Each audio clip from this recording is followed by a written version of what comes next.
రాష్ట్ర రవాణా శాఖలో అనేక సంస్కరణలు తీసుకొస్తున్నామని మంత్రి పొన్నం ప్రభాకర్ వెల్లడించారు. ప్రభుత్వం 2024 సెప్టెంబర్ నుంచి స్క్రాపేజీని పాలసీని విజయవంతంగా అమలు చేస్తోందని తెలిపారు.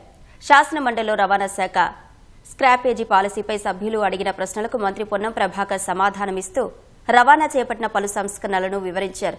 పాలసీ ద్వారా స్క్రాపేజీ ప్రోత్సహించడానికి పాత వాహనంపై ఉన్న ట్యాక్స్ బకాయిలు రద్దు, వాహనం కొన్నప్పుడు ట్యాక్స్ కన్సెషన్ ఇవ్వబడుతుందన్నారు.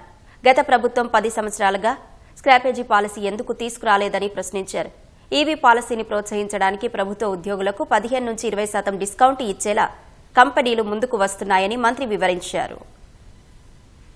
పాత వాహనాల స్క్రాపింగ్ ను ప్రోత్సహించడానికి రుణ బాధ్యతల మాఫీ, పన్ను రాయితీలు కూడా కల్పిస్తా ఉంది.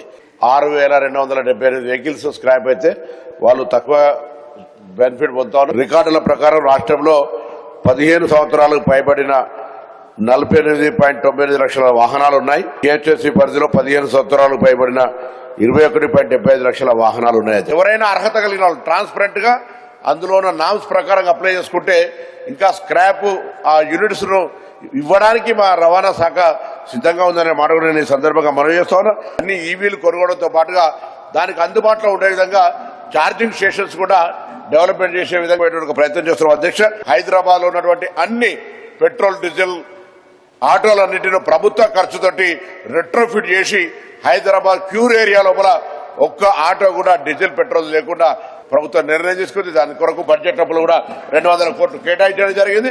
ఉన్న వాహనాలు కొంత దూరం లాంగ్ జర్నీ వస్తే ఫర్ లోకల్ ఎక్కువ పెట్రోల్, డీజిల్ కన్జంప్షన్ వస్తుందని ఈవీ వెహికల్స్ కొని అందరు కూడా ప్రభుత్వం తరఫున ఎమ్మెల్యేల వాళ్లకు లోన్కు సంబంధించినటువంటి ఇష్యూలో కూడా మరి పాజిటివ్ గా ఉంది అనేటువంటి మాట కూడా ఈ సందర్భంగా మనం చేస్తూ మరొక్కసారి మీ వాహనాలు కూడా ఈవీ వాహనాలుగా వాడండి.